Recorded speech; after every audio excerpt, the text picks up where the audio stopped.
Welcome, everyone. Thank you for joining us as we continue the spring portion of the 2021 Lectures in Mathematics Education series.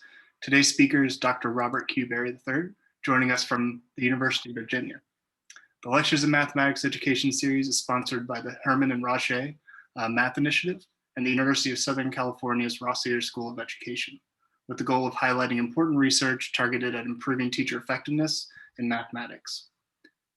We're thankful to be able to provide access to this series virtually and for our guest speakers and everyone joining us in this digital space.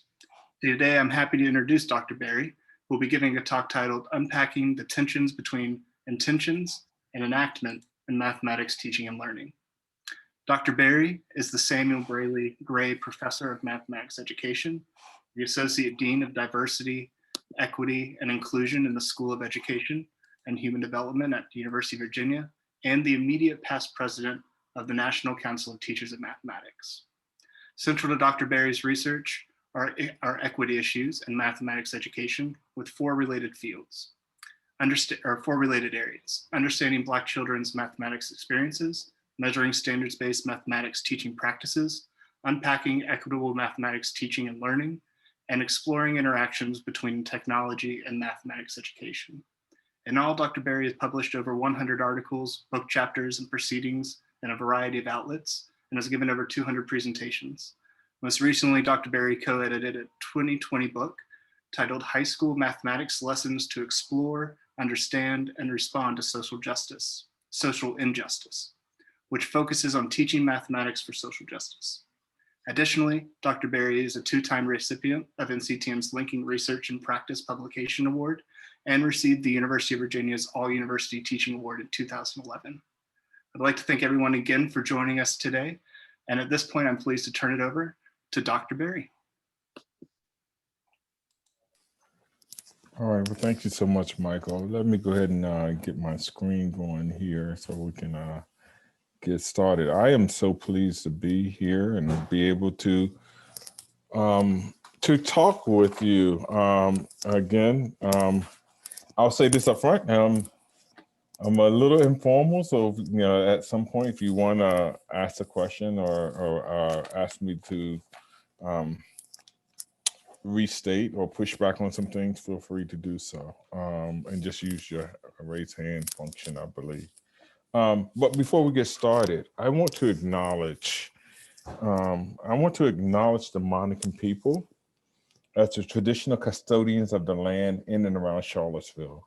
I'm currently in Charlottesville, Virginia, in Central Virginia.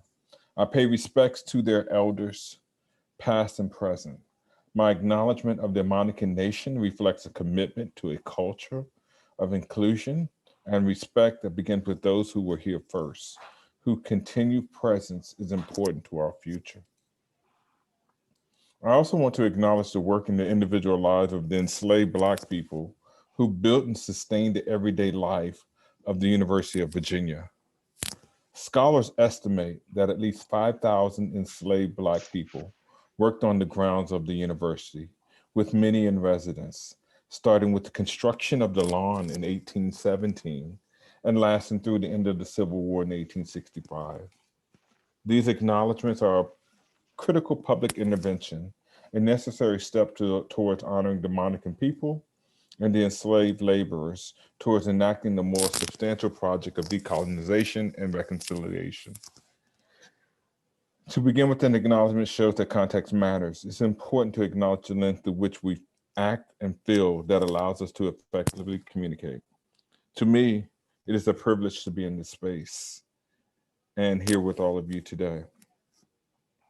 And so these acknowledgements, of the Monacan Nation and the land in which the University of Virginia sits on, and those that were enslaved who built this university, are critical to kind of framing the work in which I situate myself and the context in which I work and live. So I want to start because I do want to kind of enter this space of, unpacking these tensions, between intentions and enactment in mathematics teaching and learning.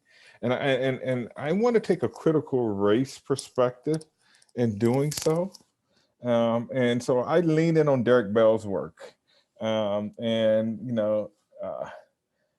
and if you're familiar with Derek Bell, I mean, he's engaged in these, I say, counter narratives. And if you haven't read, Derek Bell's work, Faces of the Bottom of the World, I think you should take a look at that. Derek Bell has done some significant work in this space, and I love his fictional accounts. His fictional accounts provide us this perspective of beginning to have these conversations around race. So Who's Afraid of Critical Race Theory is one of these accounts, is one of these narratives, right? And where he begins his explanation that claims about race and intelligence.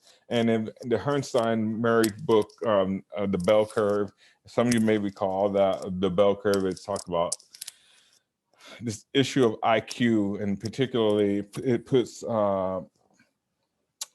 Black people in this deficit space as it relates to IQ and how IQ is measured. But Bell, in this story, he raises this question about this: what if there was a way to devise what is called an oppression factor? And what if we had this oppression factor and it was added to the existing measure to identify any differences as it relates to how IQ is measured? And what if that was given some consideration? And so again, this isn't a fictional account, but Bell's way of pushing back on it. So in this narrative, Bell wondered what would happen if, by leveling the IQ playing field, that it turns out the oppression factor, we discover that Blacks perform 15 points higher than whites on this IQ measure. How does that shift the narrative? And how might education account for the oppression factor? And so this is where I want to kind of lean in a little bit on this tension as we begin to think about this. And so as I move forward, I do want to have this conversation or have this discussion around this idea of counter narrative from a policy, reform, practice perspective. I do want to kind of investigate in terms of the policy stories that exist. I'm going to dig in some to teaching practices, and then I want to kind of unpack microaggressions and then my mathematical microaggressions. Lately, I mean, I have a publication coming out pretty soon around, mathematical microaggressions and what they look like in classrooms and how they play, into students' experiences.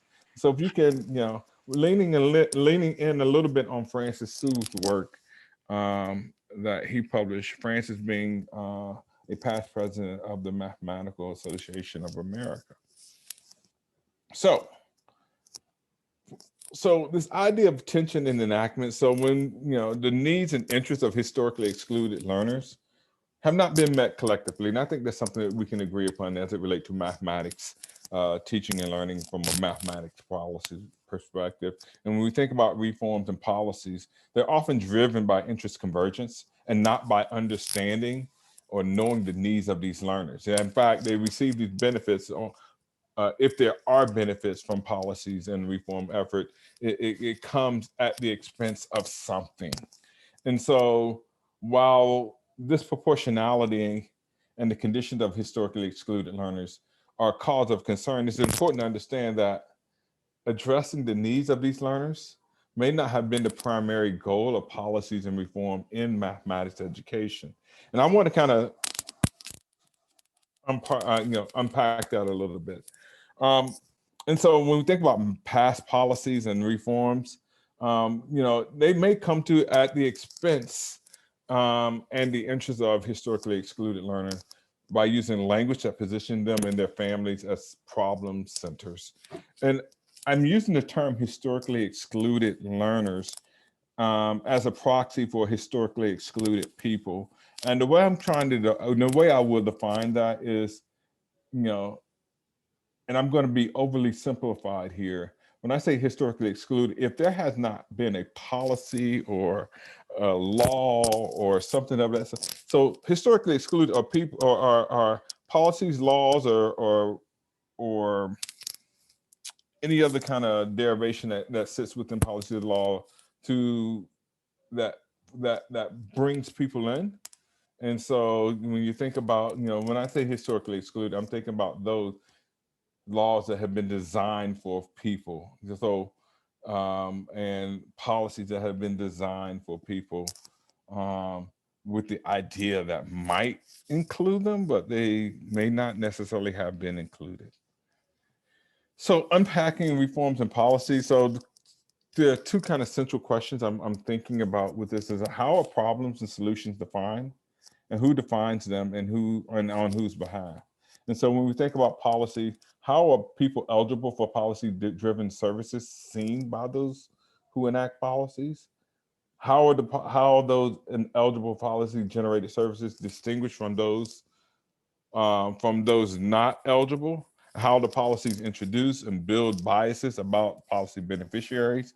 And then the other kind of, what is denoted by the policy-driven identities? When we think about identities, you're thinking about kind of the language that is associated with it. So such as a Title I school, as being a language that's associated that that denotes an identity. So I'm just using this as an example. So the ESEA amendment of 1978, and I'm just kind of using this as an example, just kind of pulling out this policy or this statement from this policy. Assessment of educational need. A local educational agency may receive funds under this title only if it makes as assessments of educational need to needs each year to: one, identified educationally deprived children in all attendance areas, and two, select those educationally deprived children who have the greatest need of special assistance. So think about this policy. Who benefits from this policy? Who writes this policy? What does this policy say in its intention? And so I'm using this as an example because when we think about this policy, it creates incentives to see learners as deprived and to formally identify deprivation. And so you're incentivized by the language of the policy, right? To see children or learners in a certain way. And if you see children in a certain way, the incentive is that there may be something attached to that. And then local institutions attain new motivation to look for and seek out deficits and deficiency. And the other part of it is it supports the label of deprivation, which becomes a part of the daily vocabulary. And so at-risk learner, Title I schools, all those language labels that associate with seeing one as deficit and seeing one or a group as having deficiencies. And so, I'm sorry. So I want to juxtapose this to our current time in the language around learning loss, the language around the COVID-19 slide, or the language around unmet learning. And so when that language is used, and then we know that there are being policies developed within states, and of course, there are national policies that are kind of on the horizons. What is the story there? What comes out of that? What's the tension there? And so that is the thing that I want us to kind of give some consideration to in terms of this language and how language matters as seeing one as learning loss, COVID slide, unmet learning. So what is lost in that situation? Where's the slide happening and what's unmet here? So Miriam Dingle, who's a teacher in the Atlanta, Georgia area, and she is cited in an Ed Week article, and she says, to insist that our students have suffered learning loss begs us to ask, loss from what, loss for who, and who is gaining now? And so this language around learning loss, she problematizes it in this way of thinking about the whole notion of this idea of loss. So going back to framing the problem and solutions, now I want to kind of tie this around mathematics and mathematics teaching and learning. Michael stated, I am a past president of NCTM, so I'm going to give myself some leeway to be critical of the organization in which I served as president of, right? And so in the 1989 standards, NCTM was the first content area to develop a set of standards, and it developed a set of standards in the 89 standards with the curriculum and evaluation standards for school mathematics in 1989.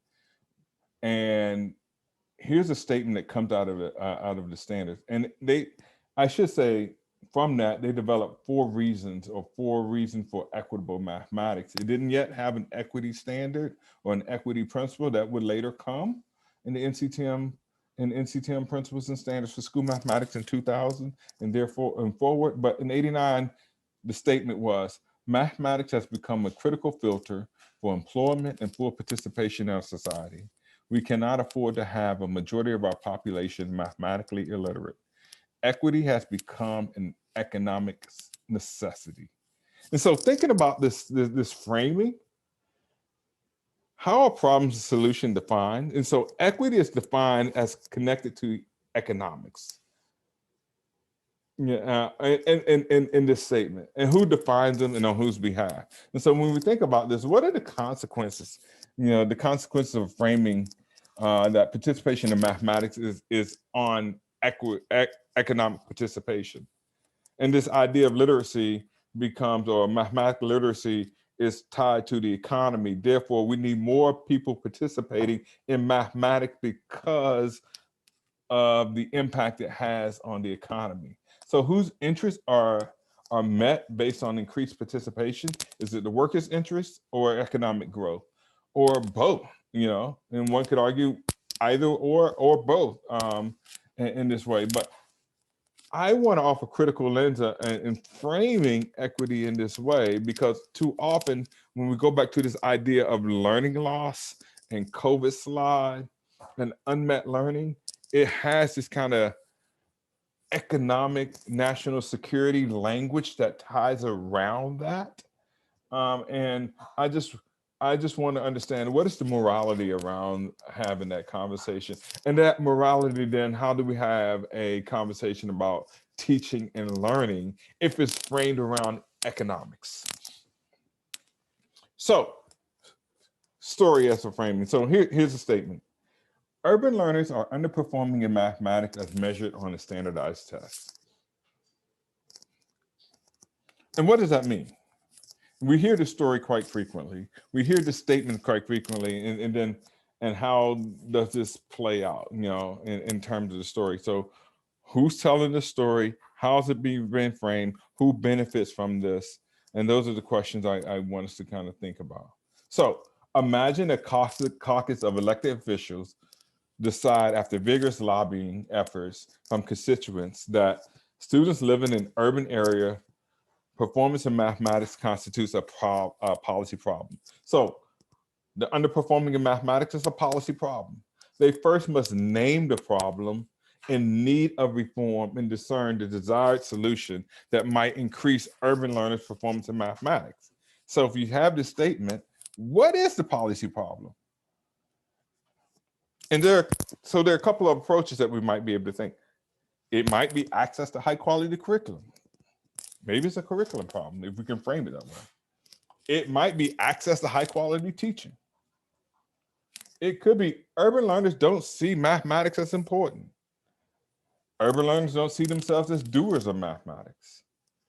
All of these have implications for framing the story and then framing the solution. And who gets to frame the story is critically important in devising a solution pathways. So I want us to kind of, I don't know why, no wonder I thought we said, so, and then standardized, so I missed this one. Standardized assessment does not capture learners' mathematics understanding. Each possible problem definition provides a different way of seeing the policy subject. And then when we say urban learners, each of these might provide a different way of how we see urban learners. And then the way that we devise a solution or work towards a solution with this. So what is the story? What are the potential solutions? And where do interests converge in these solutions? So imagine that most of the policymakers have never lived in the urban area, know very few people who do, have limited urban life experience. Their definition of the policy problem solution, no matter how well informed by research, anecdotal testimony, would emerge from a limited, broker, partial, or distorted perception of the daily lives that folks that they aim to serve.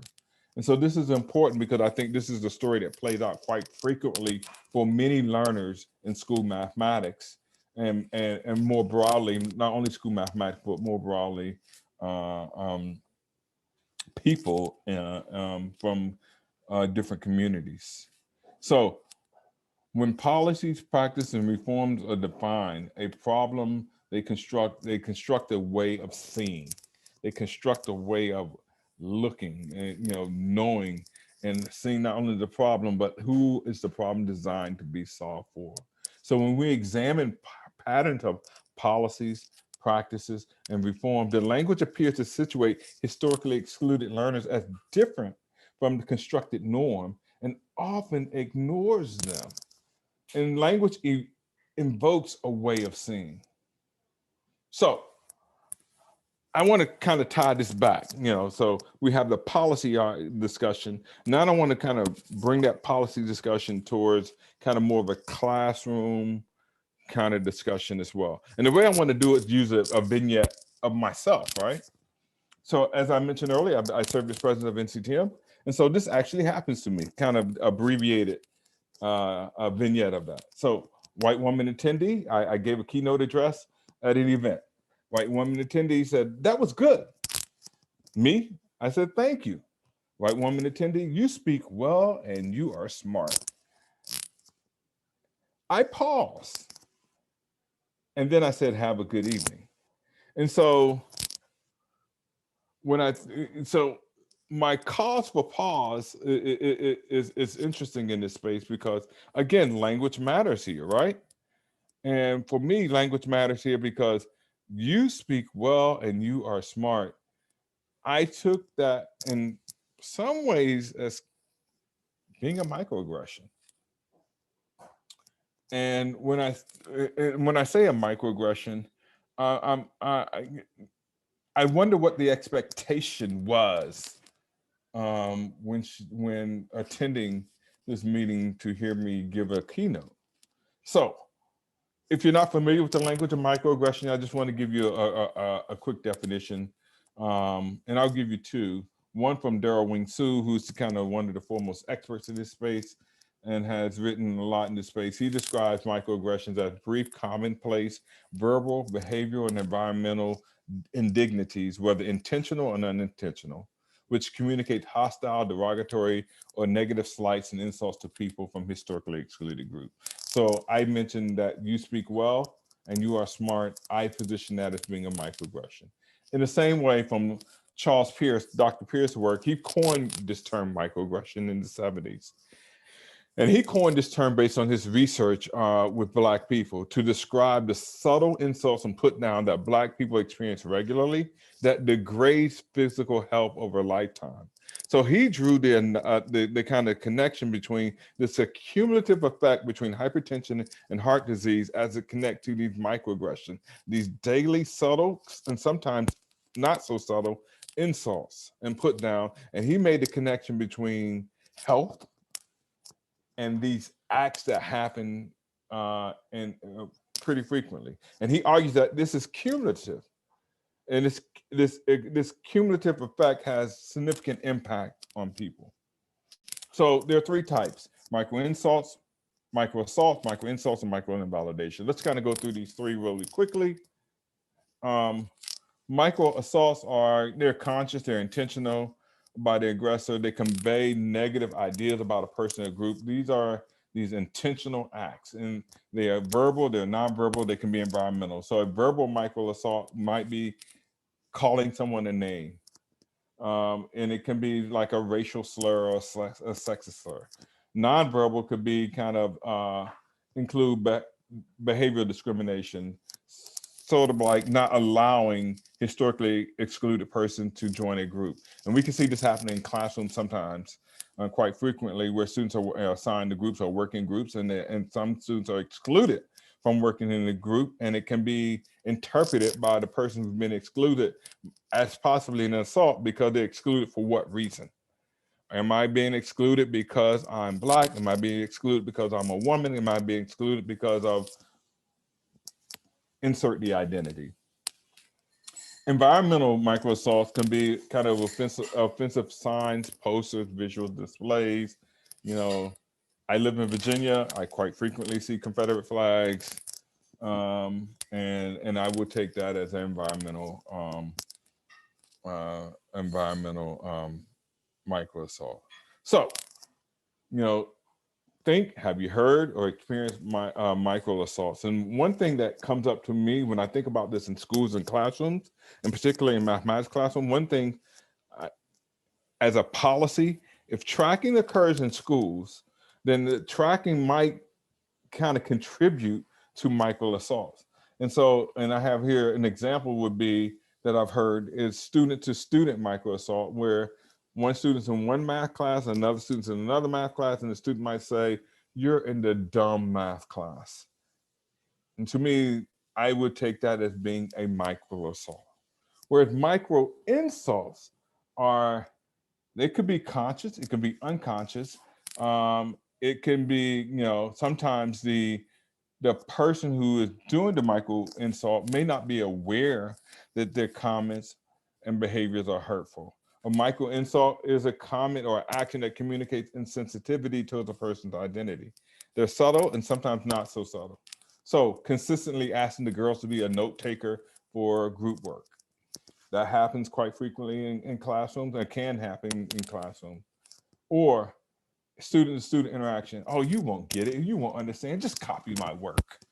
It implies that you're not smart enough or you don't know, or hand it over someone's work there. Or during our instruction, we might say, "Well, why can't you see it?" Suggesting that the work that is, or the representation of the mathematics is so obvious, if you can't see it, there must be something wrong with you. And that could be taken as a micro insult. And the third is micro invalidation. So the perpetuator might, may be aware of this or may not be aware of it, but often it's kind of like gaslighting. The comments or the action ignore or dismissive of the thoughts and feelings of a group member. So this can happen where in classrooms we're not giving all students equitable wait time, the differential in wait time and how that might be interpreted by students in classrooms. Or you should have learned this, and how that might, when we talk about some mathematics, you should have learned this and what that might mean. How would a student interpret that? You should have learned this. Or a whole group discussion is really, but when you have whole group instruction, but you're really only having a whole small group instruction, you're talking with while the intention is to have a whole group instruction, but it seems like only 3 or 4 students are engaged in that whole group instruction. Therefore, it's really a small group instruction where the rest of everybody else is kind of observing or not observing, or expressing dismay or anger over a wrong answer. And the dismay can come up in subtle and not so subtle ways. And so now I just kind of want to tag this to, so how does this play out as these microaggressions, and what do they look like as mathematical microaggressions? And mathematical microaggressions, and I borrow from Francis Su in this definition where he says, mathematical microaggressions are language, behaviors, assumptions that communicate to students that their belongingness in mathematics. It communicates about their belongingness. It communicates that you don't belong in mathematics. And these things show up in interesting ways in mathematics classrooms. And one might argue they might show up in other classrooms, but I'm focusing here only on mathematics. So here I have a table with 3 examples, the unintended message, and then as a way of kind of being my teacher side of me, what's a better way of dealing with the kind of the microaggression that shows up here? So the first one is, it's obvious, or it's clear, or it's trivial that, the unintended messages that, or a potential unintended message could be, you're stupid if you don't get it right away, right? And that's how a student might interpret that, right? Because it's so obvious. But a better way that we might be able to explain how to deal with this is just explain the meaning, use questions, don't assume. And so, first of all, just eliminate it's obvious language, but going deeper with the language of questioning or what questions do you have? And just assume that students have questions, and then unpacking the meaning behind it. Or the second microaggression here is if only they knew the basics. And this is one that comes up quite frequently in mathematics classroom. Because if they don't know the basics, it implies that they can't be taught. And that may not be true. And in fact, we can teach some of the things where there might be some, gaps in students' understanding around mathematics. We can incorporate that in the teaching of our mathematics. We have to be intentional about incorporating those things. So a better way might be, how might the basic, if necessary, be incorporated into teaching and learning? And the third one here is asking class, are there any questions, and moving on quickly. So, I'm guilty of doing this sometimes. Are there any questions? And then just kind of not provide the appropriate wait time and just move on quickly. The unintended message is questions are not normal. Questions are not expected. And so a better way it might handle this is to show that questions are welcome. What questions do you have? It's normal to have questions. I would love to hear your questions. I mean, it just assume that there would be questions as well. Here I have other microaggressions, mathematical microaggressions that show up in the unintended. I did not put a butter because I just want to use this opportunity for you to use the chat. Oops, I went ahead to use the chat to. Is there a chat? There is not a chat. Hold on. Yes, there is. I want you to use the chat, if you don't mind, to kind of to fill this in. So one microaggressions are here, the first one, and then we take this guy and put it with this guy. The use of gendered language might contribute to a gender hierarchy about mathematical ability. And so what might be a better way of thinking through or thinking about this? If you have any ideas, just drop it in the chat. A second one here is you didn't show all your steps, so you cannot really know the answer. And so the unintended message here is position mathematics is following a set steps of prescribed rules and procedures. And so what might be a better way of thinking through or thinking about this? And the third, you need to think more about this before you answer. It implies that correct answers or partial thinking is not value. So how might we get students to support kind of the rough draft thinking or the rough draft value around these things? So if you have any thoughts on any of these microaggressions, just drop in the chat. So I see one from Morgan said, simply referring to things by their mathematical terminology rather than the gender pronouns. I invite you to add more to either any of these three. I'd love to hear about your thoughts, process when solving this problem. So the inviting that there are things, you want to see students thinking. I want access to your thinking. I want access to your ideas. So opening up that space for access to one's ideas and access to one's thinking.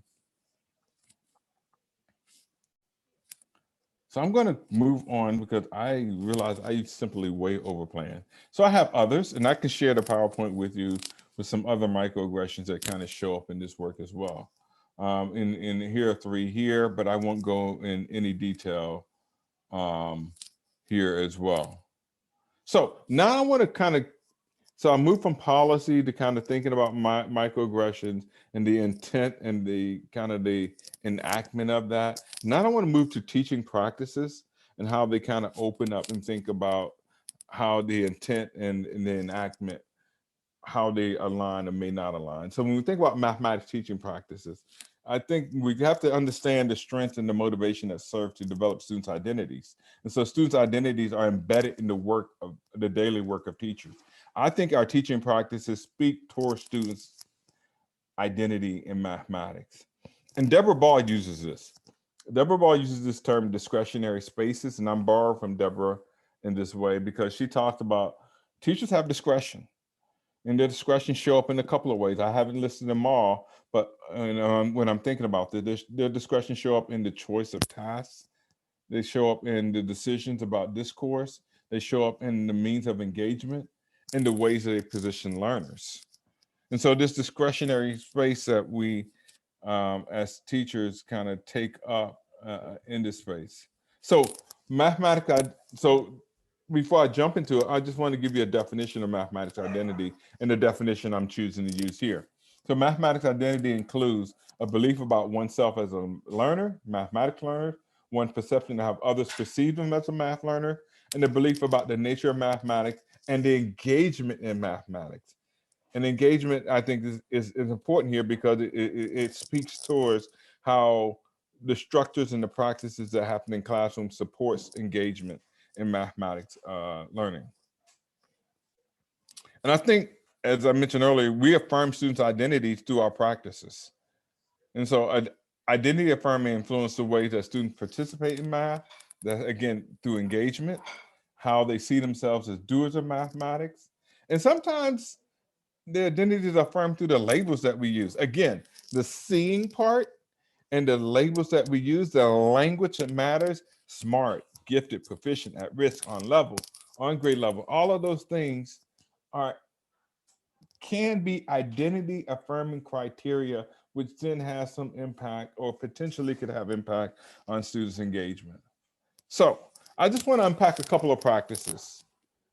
And so so one practice I think about quite frequently that happens in mathematics classroom, and this idea of restating and revoicing. And so a student says their problem solving pathways or talks a little bit about how they may have engaged or in a task of come up with a solution. And I do want to say this up front. Restating and revoicing is a valuable teaching practice that I think we should continue to do. And so I don't want to give the impression to say, let's not engage in this practice. What I do want us to do is kind of raise our awareness around this practice. In what ways, if any, does restating what students do take away from their agents? So if we use revoicing or restating, are we taking away from students' agency? Do students then think, oh, the teacher's saying it in a better way than I? Or does it impact their sense of belonging? Well, I'm not going to say anything because you're just going to say it better than what I said. And so another way that we might begin to unpack and think about this, and so when we engage in this practice, one thing I want us to consider is how do we then position students as competent and elevate them as learners of mathematics?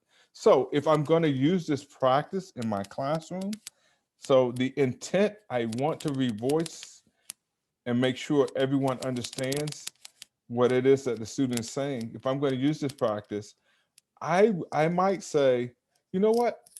I'm going to restate what you're saying because I want everybody else to hear the brilliance in what you said. I want everybody to recognize what you said is brilliant and everybody should have access to what has been said. So I'm going to state it or restate it again, restate it so that everybody has access to that. And in doing so, I'm elevating the student as being positioned as competent. I'm elevating their identity as being connected to being brilliant. And I'm elevating them in terms of the agency as their identity and agency, their agency as being more participatory and having a sense of belongingness and connected to the classroom. In the same way, when I think about this practice, and in this practice, constructing viable arguments and critiquing others' reasoning, or critiquing the reasoning of others, this is a practice that's associated with the Common Core standards, and this is a SMP, the Standard for Mathematical Practice. And so, we want students to engage in argumentation. Mathematical argumentation is a practice that we all value I won't say all, but that is highly valued in mathematics teaching and learning. But the thing I want to raise awareness about is that argumentation and engaging argumentation may involve projection of voice. It may involve tone. It may involve positioning of body. It may involve gesturing. It may involve proximity. So what happens, and I'm using Black learners because I've seen this play out in classroom. What happens when Black learners engage in argumentation in ways that are not aligned with perceived ways of argumentation? Does this put them at risk? And what are the risk factors that are associated when the perception of argumentation is one way and students don't engage in argumentation? What also happens when we engage in this practice in mathematics, and then students engage in this practice outside of the mathematics classroom to others in positions of authority? So now they engage in constructing valuable arguments, or they engage in argumentation or critiquing one's reasoning. Then what happens if, I'm going to say, Black boys critique the reasoning of those in authority? And does that put them at risk? So I want us to think about how we then raise students' awareness about the practices that we're using and in the context in which we use those practices, and also raise their awareness if you engage in these practices beyond this space, this may have some implications that might put one at risk. And so as I think about teachers engaging in practices, I want them to be intentional and making sure that students are connected and understand why they're engaging in such practices. And the other is modeling students' mathematics. When students represent their mathematical thinking, and you maybe use some tools or manipulative, and they're representing their thinking, and then the teacher represents that student's thinking. In the same way that we restate and revoice this idea, how does this show up? Again, if I'm modeling a student's thinking, maybe writing their thinking on the board of some sort. So the thing I want to kind of raise our awareness and think about in this case is, again, I will, thinking about how do we elevate students' identity? Again, what you represent here, I want others to have access to your representation. I want others to have access to your thinking. So I want to model this so that others can see the brilliance in your thinking. And that's one way of thinking about it in terms of raising students' awareness around this practice. Okay. So, when we think about mathematical modeling, and of course, modeling with mathematics and mathematical modeling are two different things, and I'm not going to go into the details here, but, in what ways do we use problem solving in a social context in which funds of knowledge are accessible strategies to solve problems? And so how do we use the resources that students bring, and how do we engage in creativity, experimentation, improvisation, and how do those things show up in our work? And when they show up, how does it show up in our practices, as in our teaching practices, that students can use? Can students use improvisation in their problem solving in the same way that teachers might use improvisation in their teaching? I mean, when I say improvisation, sometimes, in mathematics, we anticipate students thinking, and sometimes what we anticipate and what students actually do may not align. And so we now are negotiating this space. And this is where some of that improvisation may show up, in trying to negotiate in that space to bring clarity and understand how students are thinking about the task or the mathematics. So I want to leave a little time for questioning. So here some takeaways. I think the intention and enactment, sometimes they may not be aligned, but then how do we then negotiate the space with alignment, whether it's from a policy perspective, the things that we say and do in our class, and the things that we do in our teaching. Language matters. I think we have to unpack policies, practices, and reforms with stories. I think we have to seek interconnectedness and independence. What I mean by that is how do we connect what we do and what we say, and how do we connect it as being a resource or an asset, and from an asset positioning to support students' thinking and understanding, and then understand the impact of my microaggressions on students' self-esteem, and then being intentional in our teaching practices. Again, going back to this idea of seeking interconnectedness and interdependence. So I want to leave it up for questions, comments, and any thoughts. And so I'm going to stop there. And what I'll do is I'll stop sharing my screen so that I can see you all and we all can see each other, if that is okay. So questions, comments, or thoughts? So here we go.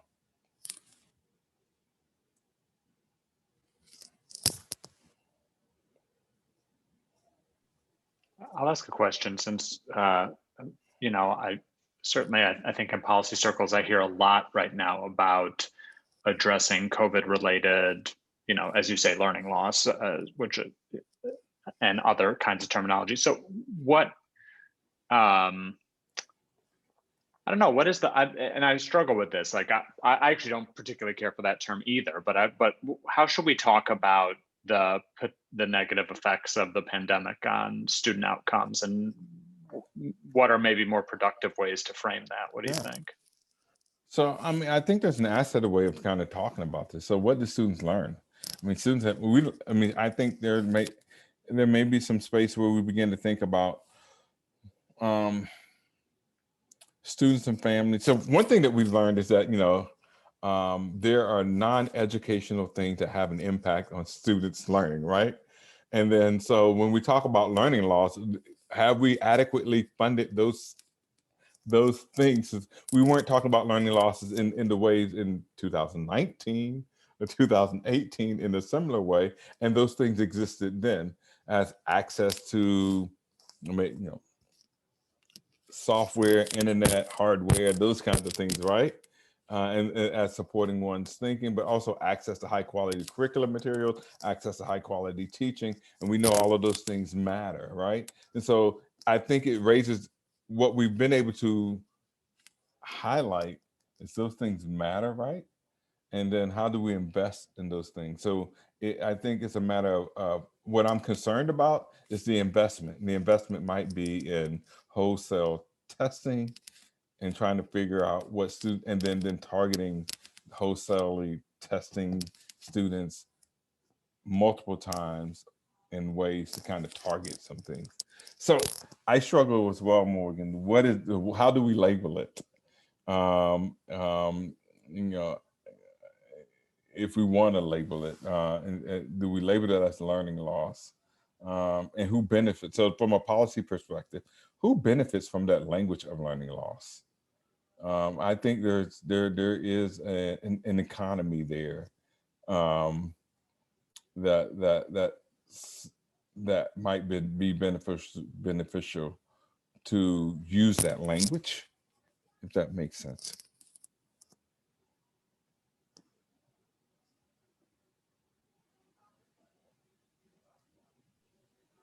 I'm just going to get back on that question, and I'm wondering if it's a way of kind of like scapegoating, because we're going to blame COVID on, problems that we'd had for a long time. And, we can say this for a few years because the language already is out there in the press. And while it's COVID and we're concerned about it, about the learning loss, but as you're saying, there's so many things not happening before COVID. And so lack of resources. I personally, I'm a high school math teacher. I have a problem with the Common Core and the standards and the way we're asked to implement them. So I was wondering if you want to kind of like say something about that as well. About the Common Core. So, so I won't. What I will say. As it relate to kind of so standards are standards, right? Standards are not teaching practices. They are not. They're not curricula, right? And so they're in some ways, I happen to live in Virginia, and Virginia is not, I think there are very few states that are now Common Core states. And so the idea of standards is it defines what students should know and understand, and they're often benchmarked by grade bands, right, or grades in and of itself. And so the question now becomes, what are the big ideas that students should know and understand? What are the essential concepts that students should know and understand? So the conversation might be, what are the big ideas within certain grade bands students should know and understand as they progress through from elementary to middle to high school, and how are those things connected? So this idea of learning trajectories has to come into play. And so these standards don't sit discreetly in a grade or a grade band. They're actually highly connected to one another. And I think that's the long view that we have to have a conversation about. It is those kind of essential concepts of those big ideas that are connected to one another, that even if there are some, I would say, gaps in students' understanding about some of the mathematics, that we can see the connectivity, that we can begin to incorporate, still doing on grade level type of work with students, but also that connectivity allows us to kind of build the connection that students may need to have the access to the on grade level activities. In the same way, if I want to move students forward up on the grade band, it is that learning trajectories as connected as we begin to think about standards in those ways. And then there are practices. I mean, within the SMPs and the Common Core, those 8 SMPs of the Standards for Mathematical Practices.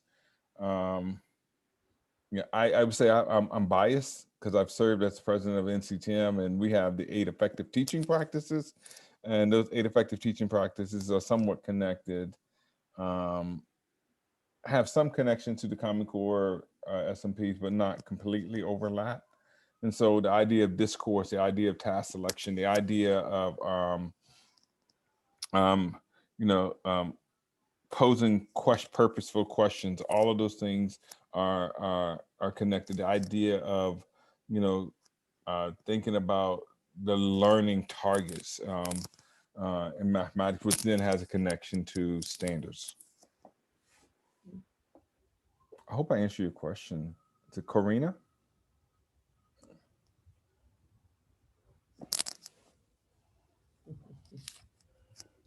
Hi, can I ask you a question? You certainly can. Or make a comment, really.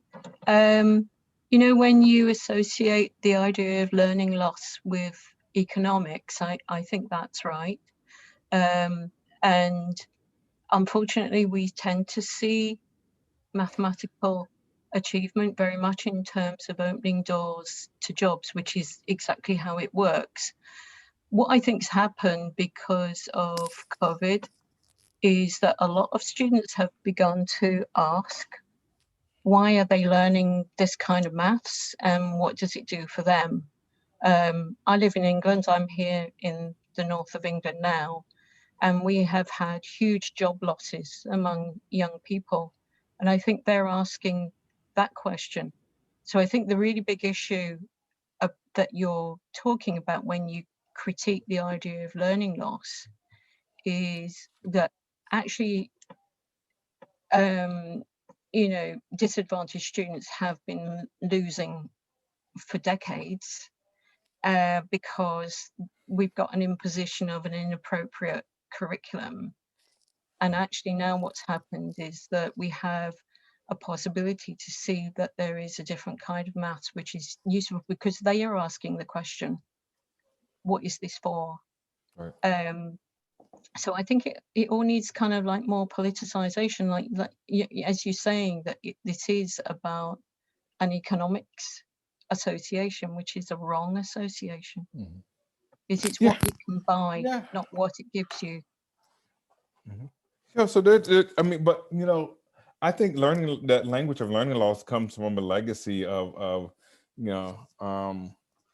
a policy, when I think about it in the American context, because you think about you think about investments that have been made to increase participation in mathematics is often in an economic interest or national security interest, and not from a kind of an interest of morality or support of people and communities and things of that sort. So when we think about kind of going back to, Sputnik and the National Defense Education Act, I mean, all of that was an economic national security interest, right? And how that plays out. And then, so there's a legacy of this kind of language that is situated around security and economics. And how does that now, so the thing that I'm trying to unpack and think about, how does that now play out as practice in schools, which then leads to testing, which then leads to teaching practices that focus primarily on the acquisition of content and not necessarily the depth of understanding of content. And so this is why we have to think about how are our teaching connected to understanding rather than acquisition. We want students to learn things, right? But we want them to really understand, have the depth of understanding, to be able to use that to make decisions for themselves and in their lives. I see Serena's hand. Hi, Serena. Hi, I had a question. Can you hear me okay? I can hear you just fine. Okay, thanks. So I, just to switch gears a little bit, from COVID, to the, I think, what I've heard called the mathematical mindset. And just, the more I'm a student teacher right now, so I'm at USC, so pretty new to the field. But the more I learn, the more I experience, I realize that there's almost like a trauma associated with learning math that starts at a very young age. And so, to kind of just get to the point, like, how do, I engage my non-math teachers, even at even at the elementary school level, to kind of, get rid of that mindset that, like, oh, I'm not a math person, or just, even kind of like what you're talking about as far as equity and mathematics and, kind of those microaggressions when you refer to minority or, female students and it comes to math. So how do you, my bigger concern is, that, like I said, that math almost trauma that, like, I feel like, kids come to high school with, and they're just like, oh, I'm not a math person, or, oh, it seems like no other subject but math kind of has that, students have that experience with. So how do we engage at, like I said, the elementary school level to kind of get rid of that mindset within the community? I appreciate your question. And one of the things I want students to experience with mathematics is the joy, wonder, and beauty of mathematics. Yes. And so then how do we structure an experience in school mathematics that students can experience joy, wonder, and beauty? And sometimes it might be contextualizing mathematics in a way that they can see the relevancy for that. And just imagine if students walk away elementary school with a sense of joy, wonder, and beauty, and what that might mean in terms of them being efficacious about mathematics and want to continue to study mathematics. And so that is important as we begin to kind of think about that. So now the question now becomes about adults having this language of saying and feeling comfortable about saying their dispositions about being able to do or not do mathematics. I think we have to disrupt that. And I think we disrupt that by, supporting and pointing out, I would take an asset-based approach to it, in terms of, and kind of using this yet. So there's some, like, for me, I like to think I have a little bit more mathematical knowledge than the average person, but there are things I don't completely understand in some areas of mathematics. And so the idea, it's like, I don't understand X, Y, Z yet. And so it's not not the entire field.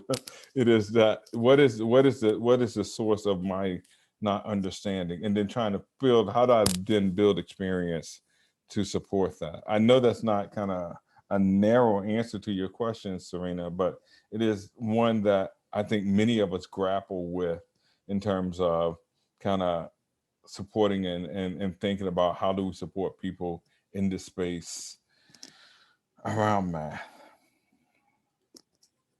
I have a question. This is Adrienne Marshall. I appreciate you sharing that story about it's not the whole field of mathematics. And so that's very useful. I'm sure there's some things people really do know and understand. But a lot of times it happens in the later grades when they have to take certain subjects that they can't relate to. And so I know there's a lot of talk around the country now about different pathways for students in high school, not just the Algebra 2, AP Calculus route. Right. But the concern is, how do colleges, it's sort of like a pathway. And I'm just wondering about your thoughts around these pathways and how colleges can sort of perceive students who may not go the AP Calculus route. Yeah. So the pathway conversation is not only a K-12 conversation, it is a post-secondary conversation that we're having. When I say we, AMATIC, which is a 2-year organization, as well as other organizations are having these conversations about the pathway conversation because Adrienne, it is, sometimes it's driven by admissions, right? I want to get in the X college, therefore I need this. And so the pushback on that is that why are we weaponizing mathematics in a way that limits students' opportunity? And how do we begin to think about, how do we broaden that space? And then being intentional. Do students need AP mathematics to major in X major? And if they don't, why is that a kind of requirement for admissions to that major? Or is it okay for students to come through, admit, and then have the experiences so they can move forward? And so the pathway conversation is not just a K-12 conversation. It is happening with colleges and universities, and it's happening. How do we then think about this kind of, what are the essential things that kids, learners need to know as they progress through not only high school, but then to move into post-secondary? And when I say post-secondary, I'm talking about the first 2 years of college. That conversation is happening. And I think that the policy conversations are following up on that as well.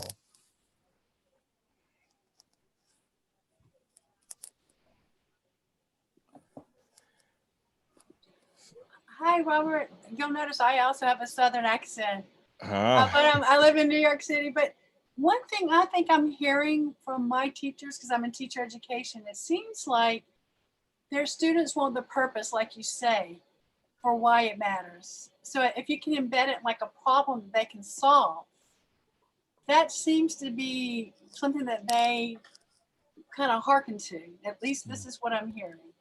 yeah. So, but to push back on that a little bit, Melanie. So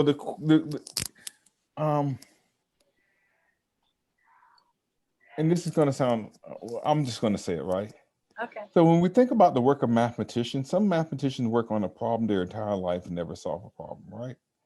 And so the idea of problem completion is problem. Why? So the idea, when you think about kids playing games and video games, they want to get to the end and they play that game forever. And what happens in those video games? They get feedback from that game. That game gives them feedback, and that feedback serves as motivation. How do we incorporate that kind of feedback mechanism in our teaching? That builds persistency, that builds productive struggle, because as kids play video games, they get this feedback, they continue to play, they want to win and get to the end. In the same way that professional mathematicians, when they may work on one problem their entire career and may not come to conclusion on that, but there's something about the feedback there. And so what I'm suggesting here is then, Are there task related things, or are there things that we do in mathematics that give students feedback that helps with their persistence in mathematics, so they can ask the question, what mathematics do I need to know and understand to be able to get to the next thing or the next thing? And sometimes it is task completion, but it is the kind of, it is in our teaching practices that provide the kind of the feedback, that feedback that is associated with being efficacious. Yes, and And I I think agree. it's intentional. I agree 100%. You said two words that really jump off: motivation, but Mhm. also it is game like, because I teach, that's my course. I teach blended learning, and things need to be game like, in that you advance, you get rewards. How do you build that in? I mean, you were saying what needs to happen, and now I guess how does it happen? And also, like you say, a lot of these games, it's like they never end, Mhm. right? Kids can be on for the rest of their lives almost, because that's the nature of how they are designed. But anyway, just kind of wanted to put that out there. But yeah, you answered my question. I appreciate that. Thank you. Thank you. Thank you. All right. All Well, right, Mike. thank everybody for joining us today. It's been a thrilling talk. Thank you, Dr. Berry, for your time today to present for us, and taking time to meet with us today. It was phenomenal. Just a heads up, coming up in about a month, we have Dr. Eric Kuhn coming to join us on March 12th at 3 o'clock, same time, same place. So we hope everyone can join us there for that. As usual, we'll have this up on our YouTube channel if you want to go back and listen to more of this riveting talk and recap some things that you may have overlooked before. So I hope everybody has a wonderful evening. I want to thank you all for joining us, and thank you, Dr. Berry, again for joining us from all the way from Virginia, where it's snowing today. So. All right. Well, I hope everyone has a wonderful evening. Thank you.